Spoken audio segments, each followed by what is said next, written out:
Hey everyone, my name is Monique Pitt. This is a piece I wrote entitled Paper Bag Princess. I hope you enjoy. I heard behind me a trumpet. Okay, well, not a trumpet, but it was louder than one. You know those sounds that make you feel like every part of your body has just grown a set of ears? It was a voice, blended with the sounds of blasting flames, the roaring of thunder, and the laughter of lightning, a voice that I've never quite heard before, but somehow seemed so familiar to me, and it was a battle, because this voice was so sovereign, but so soothing, and still so high up and perfect, and I tried to fight it, but it was as if my body lost all control. But with any control I had left, I made up in my mind that I would allow my body to turn in a chronological order, starting with my head right down to my feet. But that's when my head turned, before my feet even got the message, and I saw it. I saw it. Even though it had the power to blind me, I saw it. Lampstands. And in all of its glory, I couldn't help but giggle. The goal that we fight for and glorify on earth wasn't even a portion of its purity, and I wanted to stare longer, but I couldn't. Because there it was again, this time louder, even though it was blended with the sounds of angels singing holy, that voice, asking me to look a little farther. And see, I caught a glance of the hem of his robe, but I couldn't look. Because beside the hem of his robe was the book. You know, the book with the names. And see, before I saw that sapphire throne, I just had to know. Because if he knew what I knew, what I knew that I've done. And that's when my feet got the message, and I fell to my knees and I cried out, "Oh Majesty, won't you incline your ear to this travesty? Your princesses are wearing paper bags. Those who you have called to fly are worried about jet lag. I know, out of all of us, I am not worthy. But please, don't hide your face. I heard your throne is the only throne of grace, and I come broken.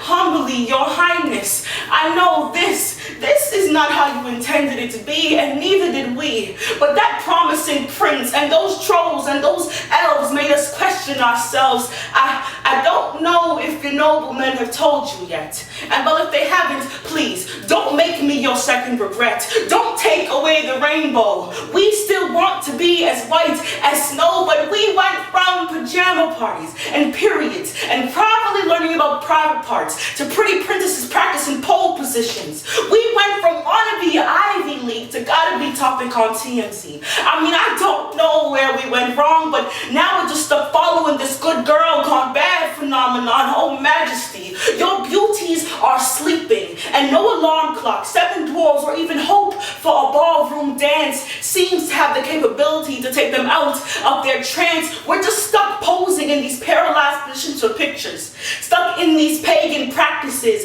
plastering our pretty profiles with pastel palettes. See, we never look at the glass though. We just base our beauty on whether or not he calls coolly. I know I've been a bit unruly. I love you truly. It's just, and that's when I heard it. The voice. This time without the blasting of flames, the roaring of thunder, or the laughter of lightning, without any angel singing holy, just the voice. And that's when he said it, without a stutter or a stammer. Those who reign in victory, do not worry. Do not worry about this book, but write one. And in it, tell my daughters exactly what I have told you. We are living products of our master's activity. They'll say you're locked up, well, rejoice in your captivity. See, all we are prisoners of hope. See, like you, I too am just a paper bag princess. But thankfully, through the Spirit of God, I've recognized that my father is royalty. And sister, because of who our father is, we now have powers in places past perception. Places they won't ever see, even if they change a prescription, pretty princess. Your purpose is no paradox, but it was precisely planned, prepared, and preconceived before the very thought of your seed, and be forewarned that this perfect plan is not perplexed because of your imperfections, but remains perfect because it parallels the very perfection of God, our Majesty, who sits on an unwavering throne. You can forget about all the labels that have been placed on you. All you need to know is that you've been crowned in steadfast love and mercy, because see, like this paper bag, that crown of thorns was just just temporary. Our God awaits us with a gown of colors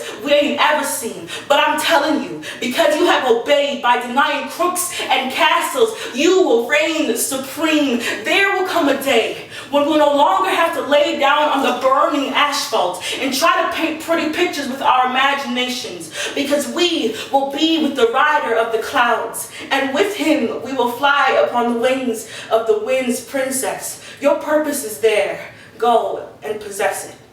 Thank you.